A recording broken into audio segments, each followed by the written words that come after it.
நீ என்னுடைய வேதனை. அல்லாஹ் சொல்கிறான், அன்தி அதாபி, நீ என்னுடைய வேதனை. வஅஸிபு பிக்க, உன்னை கொண்டு நான் சித்திரவதை செய்வேன். மன்னஷா, நான் யாரை நாடுகிறேனோ அவர்களை நான் சித்திரவதை செய்வேன்.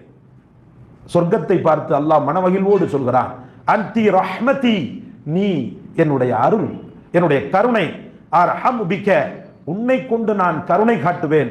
மன்னஷா, நான் யாரை நாடுகிறேனோ அந்த மக்கள் மீது நான் கருணை காட்டுவேன். அல்லாஹ் உங்களையும் என்னையும் அவனால் கருணையாக்கப்பட்டவர்களாக ஆக்குவானாக. வலிகுல்லி வாஹிதத்தும் மின்குமா மல்ஊஹு, ஒவ்வொன்றிலும், நரகத்திலும் சொர்க்கத்திலும் நான் யாரை நாடுகிறேனோ அவனை வைத்து நிரப்புவேன் என்று அல்லாஹ் ரப்பல் ஆலமீன் சொல்வதாக புகாரி முஸ்லிமிலே பதிவு செய்யப்பட்ட ஒரு ஹதீஸ் நமக்கு எடுத்து எம்புகிறது. வாக்குவாதம் நரகம் செய்வது போல நம்முடைய மனதில் நாம் செய்ய கடமைப்படும்.